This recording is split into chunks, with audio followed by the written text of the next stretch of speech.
Group 13 for the Geriatric Case Competition. My name is Alexandra Picciolini. I am an occupational therapy student.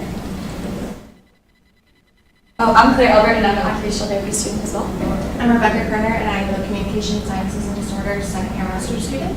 I'm Samantha Toth, and I'm an occupational therapy student. I'm Will Weisberg, I'm a first-year medical student. Oh, sorry, I also have a clicker, so I tried to click. Oh, Competition. Too many clicks. All right, so we just wanted to provide a little overview of what we're going to go over today. So we're going to explain the patient case, talk about the assessments we have chosen, our goals, treatment plan, and finish with concluding thoughts. So to start, we're just going to do a quick overview of Ms. Watson's case. We wanted to look at Ms. Watson as a person and not just as a patient. And so as you can see, she's a sister, a friend, lover of cats. She loves her 3 cats. She's a resident of North St. Louis and has been for 75 years and wants to continue living in her home there. She's an aunt to 2 nephews, and she loves to knit and read. She was in clubs for these activities before she got too ill. And we also wanted to look at her primary support system because moving forward with hospice, we wanted her to be surrounded by her friends and family as much as she could be. So her friend Sarah, who comes over and brings food occasionally, a couple times a month, is a good source of companionship and emotional support. Her sister Dolores lives in Chicago and has some illnesses of her own, but they're still in touch, and Ms. Watson reported her as being a form of emotional support for her. And her nephews Jack and Jeff, although they're grown and have lives of their own and families, they're very fond of their aunt because she used to watch them when they were kids in the summers, and they might be able to help out moving forward with hospice care. So why was Ms. Watson in the hospital in the first place? She went to her primary care physician on September 19th, and he suspected that she had pneumonia. So she was referred to the hospital, and it was found that she did have pneumonia and also surged with sepsis. And she dealt with a lot of anxiety and was under some respiratory distress during her week-long stay in the hospital. And in addition to all that, she also has a very complex medical history. So breast cancer, depression, anxiety, pain are all things that we're going to want to really focus on in our care plan for her moving into hospice, and also address the hoarding as well, because we want to make sure that the environment that she's going to be in, and since she wants to be at home, that it's a safe environment for both her and the people that are going to be caring for her. And hospice was recommended for Ms. Watson because while she was in the hospital, she had very slow improvement. She'd been in the hospital for 2 times before this most recent visit. She's been experiencing a lot of deconditioning and recent weight loss, sleeping all the time, and it was determined that she wouldn't tolerate further treatments for breast cancer, so that's why hospice was recommended. So this is the Interprofessional Care team that we wanted to put together, and it's a long list, but Ms. Watson, her family and friends are at the center, and the interprofessional team is going to be supporting them. It's a lot of people that we've already seen in the hospital that were caring for her, but we added a hospice medical director, hospice volunteers, maybe a medical family therapist, a death doula, which we'll talk about later, and bereavement services manager as well. And to make it a little bit easier to visualize, we have a bit of a diagram to show that we have Ms. Watson at the center of the care team, but we also put Ms. Watson's family and friends at the center as well, because they may need support while trying to care for Ms. Watson, whether it be training them how to do certain things they may not know how to do, or if they need emotional support, counseling, things like that. The hospice medical director would be, and the primary care physician would be in charge of overseeing that the care plan is carried out and kind of organizing care between the different professions. Nursing would also have a role in that, and also be spending a lot of time with Ms. Watson and the family, and providing symptom and pain management. social work might help Ms. Watson and her family get in touch with community services that they may need, such as legal aid or counseling services, outside counseling services. Home care would provide personal care to Ms. Watson when the family's not able to. Hospice volunteers might provide respite care, help with errands, cooking food, things like that. Various therapists would come in for initial assessments to help out. And bereavement, if at the end of 6 months on hospice, Ms. Watson does pass away, then the family and friends may need bereavement support to help them with coping. So the next thing we did was take a look at this case study and figure out what are the needs, how do we assess this, and how do we figure out exactly what those goals are going to be. And we did that through the lens of 3 different kind of ideas. So the first one being within the lens of a good death. So since Ms. Watson has been recommended to be discharged to hospice, we looked into this idea that there is such thing as a good death and a bad death. And that a good death would be, as our slide says, free from those avoidable distresses, something that's going to be in accord with the patient and their family's wishes, and something that is clinically, culturally, and ethically appropriate. And in striving for a good death, we'd also like to avoid a bad death, needless suffering, dishonoring what the family and patient wants, and any kind of unnecessary or unwanted medical treatment from this point out would be avoided to help give her the best end-of-life care that we are capable of giving her. The next thing we looked into was the ecological model of health behavior.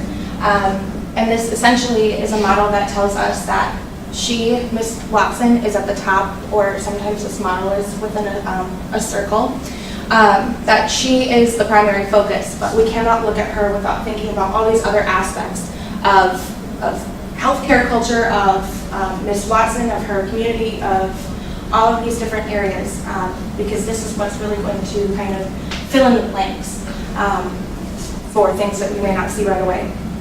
So interpersonal, Ms. Watson herself, examples in general might be income, culture, literacy, acceptance of your end-of-life prognosis. For Ms. Watson specifically, she's retired, she's unsure about the severity of her diagnosis. She's interested in spirituality, just as some examples. Interpersonal, she has a network, a small network of support, including her family and friends. She does not have a spouse or children, and her mother has since passed. In terms of organization, we see that things like the culture of dying, like how is the culture of dying viewed within her personal life and within her network. Other things such as the patient-provider communication, what do those look like? For Ms. Watson, we think there could be lack of adequate patient-provider communication, as she's not quite sure what her diagnosis or her prognosis really means. And we're hoping to provide her with a little bit more counseling as to what that looks like. Community, things you maybe even wouldn't think of, the grocery stores, the banks, the infrastructure. Can she get physically to what she needs to get to in order to live comfortably? An example here for her would be that she uses a motor scooter as a main transportation, which may make public transport difficult, and that also may make other types of transportation difficult for her to bring that along with her if that's her primary, her hope to be moving around with the scooter. And so that's just one more thing that we have to look into when assessing her. And the last thing, a little bit more generally, just kind of the systems. We have National Council on Aging and Gerontological Society of America, all of these different societies that kind of put in policy that even though within our scope right now in this moment may not seem important, they're all very much interwoven. The last one that we wanted to look at her through, the last lens, was the International Classification of Functioning, Disability, and Health. In looking at this, we're no longer just looking at her prognosis or her diseases. We're hoping to take that and put it like in her life as a whole and see how it's affecting her. And so while her health condition may be that she has end-stage breast cancer, diabetes, COPD, OCD, major depression, hypertension, etc., we are not treating this, we are treating the person. And so we had to look into how it's affecting her body function and structure. Her having a severe impairment that's resulting in admission to hospice. How is that affecting her activities and participation? It's a severe impairment because she's no longer able to take care of herself with hygiene. She's no longer able to do activities she used to like book club or knitting. And then looking at different types of environmental and personal factors that could be barriers or facilitators within this context. So a barrier may be a lack of a method of transportation that's reliable that could also account for her motor scooter, and a personal factor could be that she does have this facilitator that she's interested in speaking with a spiritual person to kind of get that missing aspect in her life. So when identifying our goals, we really wanted to focus on Ms. Watson and her personal goal, making it as client-centered as we possibly can. So our personal goal for Ms. Watson was returning home safely and living comfortably. So integrating our care team goal, we decided we wanted to make our goal maintaining Ms. Watson's health and well-being. Combining those two, we came up with 4 major goals. Under each is professionals we thought would work best in that category. We recognize not every profession is going to speak with her directly, but they're going to have a big part in her care plan, making it as interdisciplinary to fulfill both goals. So our first goal focuses really on our client creating a safe home environment. She does have a hoarding problem. She has bugs. There's a lot of fall risks around the house. So we thought of a few professions like a social worker, a psychiatrist maybe who specializes in hoarding, and then an OT, a PT to help with that home situation, making the transition because we recognize that Ms. Watson is not going to probably take too well to the fact of someone coming into her home and touching her belongings, but this needs to happen in order for her to live at home and be safe. We also thought of providing full-time caretakers with training on client needs. This is our most interdisciplinary heavy goal, as caretakers are going to need to be involved in so many parts of her process.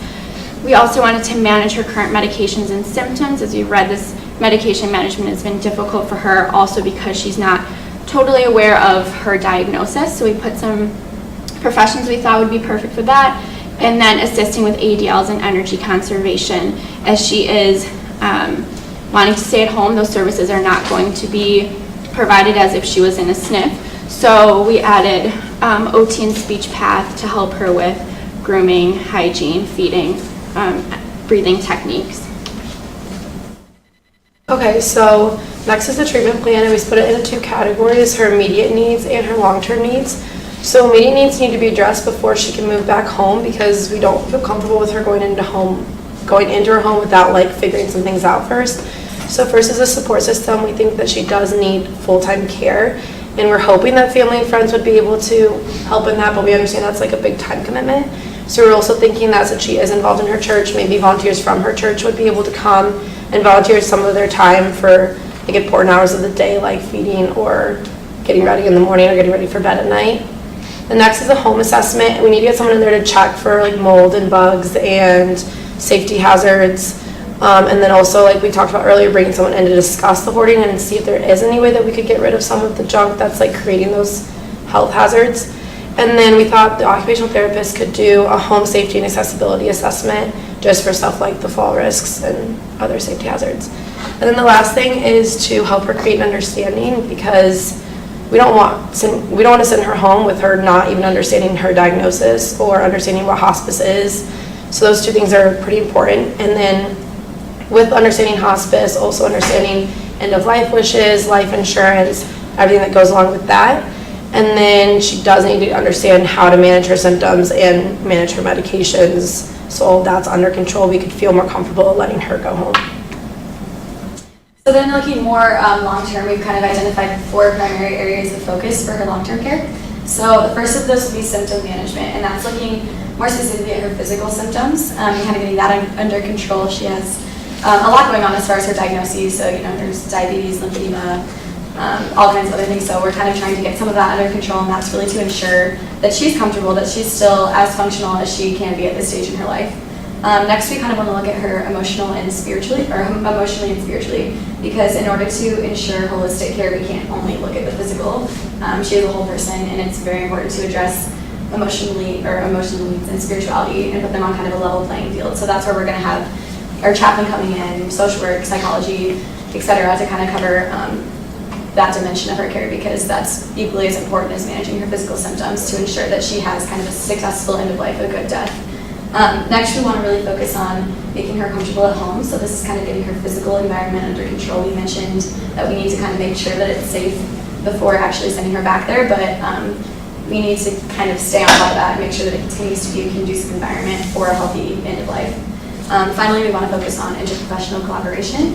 She obviously has a pretty extensive care team, and so we want to make sure that they're in communication with each other and everyone's kind of coming at her from a different perspective. So the communication will be really important to ensure that she is holistically managed and taken care of, and that everyone's important opinion is taken into consideration for her care. So this is kind of the same chart that we showed earlier, but it's just a little reminder of what her care team kind of looks like, and this is all for long-term care. So again, we have her family and friends in the middle, because while they're not necessarily part of her actual professional team, they are a really important aspect of her care, so we wanted to make sure that they were included in that as well, and they're going to have probably more direct contact with her than any other professionals, so they're really crucial for that care. And then this is more of a timeline of what her care is going to look like, so we kind of have it broken down by how often she'll be seeing what professionals and how much contact they'll actually have with her. So on a daily basis, she'll have contact with caregivers, these can be volunteers, her family, respite care, that kind of thing, because she does need pretty much 24-hour care. And then she'll have nursing on a regular basis as well, coming to check in with her hospice nurses. And then she's also going to have a hospice coordinator, not necessarily in contact with her daily, but kind of constantly checking in and managing her case and kind of helping manage what workers are with her at what times, etc. On a weekly basis, we're going to have social work coming in with her to kind of look at some of that insurance aspects, the kind of little details that the other professionals aren't necessarily checking out, and make sure that she's still in a safe and healthy environment. We also have OT coming in to look at her, make sure that she's as functional as possible, doing whatever activity she's still able to do for as long as she can, because that will kind of ensure a positive end-of-life experience. We also have a chaplain that will be kind of checking in with her spirituality, because that's something that she indicated she was interested in and had already spoken with at the hospital. And then we also have a death doula, which I'll kind of explain that a little bit further, but this is actually a non-medical professional. That'll be more information to come. And then as needed basis, we'll have a speech language pathologist coming in to kind of work with that breathing, feeding, etc. A pharmacist, because she is on a lot of medications and those will need to be managed, but obviously she needs to be on them for weeks at a time to kind of see what the side effects are and how those interactions are working. So we'll have a pharmacist checking in periodically. Nutritionist to control her diet as much as is realistic at this stage in her life. And we'll have a legal aid, which is very important because she doesn't have a living will, or she didn't at the time of discharge, and so she needs to kind of get that in order. And then also a medical family therapist, because as mentioned before, her family and friends are on her care team as well, so kind of making sure that everybody is doing well with the entire situation. So as we mentioned, we're going to have a death doula on our team, which is a non-medical professional. This is a little bit non-traditional. But a death doula is similar to a birth doula. The birth doula's role is to kind of ease the transition kind of into the world with an expecting mother and a newborn child. The death doula is sort of easing the transition out of the world. So they're really there as a companion for the person. And it's a very interesting profession because they are focusing not only on Ms. Watson, but also her family and friends. They're looking at the situation very holistically. They're kind of trying to address everybody's needs and just be a companion, a listening ear. They're there for respite care, to run errands for the family, whatever's kind of needed, or maybe just someone to be with Ms. Watson and listen to her, whatever she needs. So this role can kind of take a lot of shapes, but it's very individualized to the person, and we think it'd be a really important addition to Ms. Watson's care team. 2 minutes. So just a few concluding thoughts. When making our interprofessional care plan, we really focus on patient-centered care planning and trying to focus on Ms. Watson's goals as much as possible. Our team meetings were respectful, productive. Some use of communication we used was text, email, Google Drive, and in person. We all had really clear roles of what our team members were expected and held each other accountable for those roles. Jargon-free language, health literacy, trying to make it to fit many audiences. We also recognized a need for more professional help beyond our expertise, so we did a lot of outside research. And then just an appreciation for and willingness to work around each other's professional schedules. I think we worked really well as an interprofessional team, and I think our care plan really fit Ms. Watson's goal of staying at home and living as comfortable as possible. So these are our references, and then are there any questions? Nice job. Thank you. I can tell you guys work well together as a team. Can you identify some lessons that you learned, some kind of broad, I will take the advice that I learned this through this process? I can. Well, like specifically, like having a speech path on our team was awesome because, like in OT, we don't hear as much about speech path like clinically or like in a hospital setting or in hospice setting, and I think that, I mean, for me at least, I didn't really understand all that they could do. I think, like in your head, you think speech path, you think like little kid stutter or something, you know, which like I knew was ignorant, but it was like nice having her on my team because then, like, I just clarified a lot of things I didn't know about, so that was awesome. Yeah, I think we learned a lot about what each other does. I didn't know what OT meant, and then you guys explained it, and I still didn't know what it meant. And then I gradually figured it out. So that's been great. And yeah, and also hospice care is just extremely complicated. Yeah. I had volunteered in hospice a little bit, so I understood some aspects of it. But then, like the specifics of her case, I just had never experienced anything like that. Didn't know what to do. But I think we all came up with some pretty decent ideas. Yeah. I'm always surprised with like this, I mean, this course and then our IP course is just the many things you could focus on. Like Will might have thought like already about the physical, and then me, Sammy, and Claire were just thinking about her environment and her ADLs, and then, you know, Rebecca brings her own outlook. I'm always amazed at how many aspects of a person and their conditions you could really look at. I never really like thought about that until I came into these interprofessional courses, and I think it's extremely important. I agree, and I mean with hospice care, kind of as Will was mentioning, I didn't realize necessarily how broad that could be. I kind of I was picturing only maybe like a hospice house and there's nurses and that's kind of the extent, but really like there's this huge team and they can all have a really important effect on the client, so. I want to ask, how did you learn about the professions that aren't represented by your team members? We did a lot of research outside. We went to our first meeting together, and we were like, guys, we don't know what other professions. So like, we're like, let's meet back in 2 days after we've done a bunch of research, and we all came together with we all each had a list, and we were like, okay, I think this is important, I think this is important. So just a lot of outside research. And I think the death doula thing came from like one of your OT friends or somebody you guys knew, right? Yeah. So somebody else that wasn't even on our team just kind of like, oh, I've heard about this. We looked into it and that was a good idea. Right, which is how the world works. I mean, half the time I wouldn't know something unless another person in my environment would be, have you heard of this? Or things like that. So, yeah, there were a lot of little tiny details that we kind of just gathered from our own personal experiences and stuck them in there. What are some of the barriers that you identified to educating Susan? I think the case study in general gave us an idea that she just didn't know a lot about a lot of the things that were going on, which is a crucial element because there were a lot of things going on, and each thing is a little bit different and needs to be managed in a little bit different of a way. And so I personally thought like just the complexity of that would have been very difficult because there were so many different things. And the fact that she does have a support system, but the support system is not an in-home support system. It's not necessarily someone that has like, it's always helpful when you have that friend who, right, is a doctor or whatever. And so those were going to be some big barriers to that health literacy aspect, in my opinion. To add to that, I think another barrier was that she like had previously seen her mom die of breast cancer, and like that really freaked her out. And so I think that's hard to like tell her everything's going to be okay and we're going to help you have a good death when she saw that her mom didn't have a good death. So. Can you remind me what year each of you are in the programs? I'm just curious. I'm a first year First year, medical. okay. We're first year master. Masters. And I'm a second year master's student. And this is totally unrelated, but Claire, are you related to Karen? I don't think so. Okay. But maybe I just don't know. There's a Karen Barry Albert